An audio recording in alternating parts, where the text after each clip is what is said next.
Как се казвате и от колко време сте ученик на English House?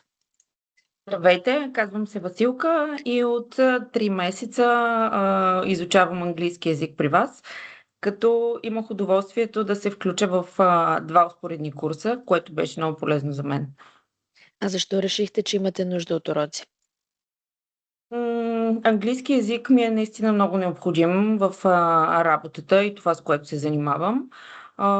Необходимо е да говоря с различни колеги от различни държави и не само това. В днешно време без английски език мисля, че просто човек все едно е без един крак.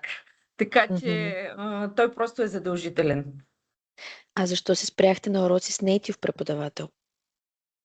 От доста години се опитвам да изучавам английски език. Посещавала съм различни курсове, и групови, и индивидуални, и онлайн индивидуални. И реших, че е време да направя нещо различно, да пробвам някакъв различен подход.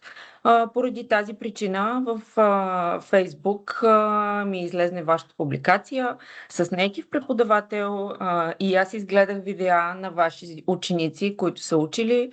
Харесаха ми отзивите и реших да пробвам, макар и в началото да се чувствах притеснена дали ще мога да разбирам всичко, но пък в последствие се оказах доста удовлетворена от резултата.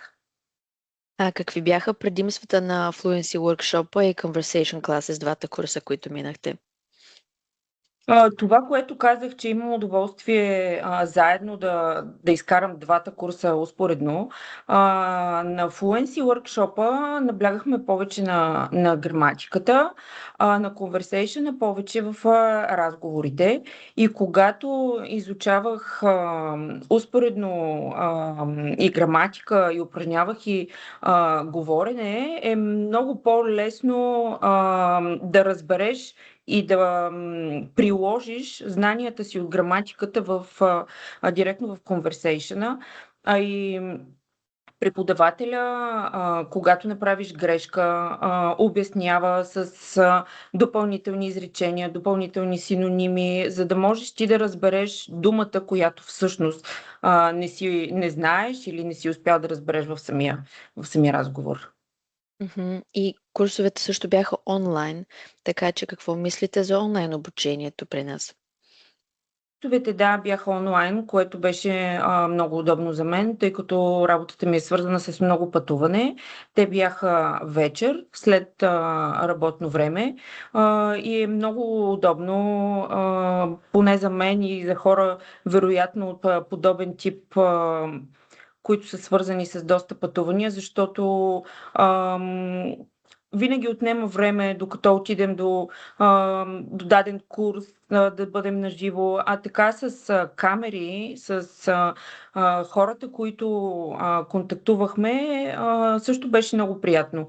И онлайн обучението има възможност да се запознаем с хора от други държави. В разговорите коментирахме и начина на живот в Турция, в Израел споделяха другите участници. Така че е много полезно да научиш нещо ново за другите държави. Дори си препоръчвахме курорти за летните ни отпуски в различните държави. Добре, а как ще ви помогне това изучаване, това обучение в бъдеще? Със сигурност следва да продължа да уча. Това, което успях да постигна тук за 3 месеца, е наистина голям напредък за мен, защото се чувствам много по-уверена. Преди време се притеснявах изключително много, когато имам среща на английски или конферентен разговор на английски, но сега се чувствам доста по-уверена. Ако сгреша, не се притеснявам вече толкова много. Питам отново. Разбирам, че това е нещо нормално, докато човек се учи, предвид това, че английски език не ни е майчин език.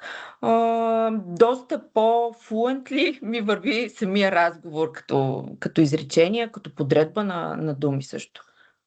Чудесно. И последен въпрос. Бихте ли ни препоръчали на други хора? На 100% дори вече го правя.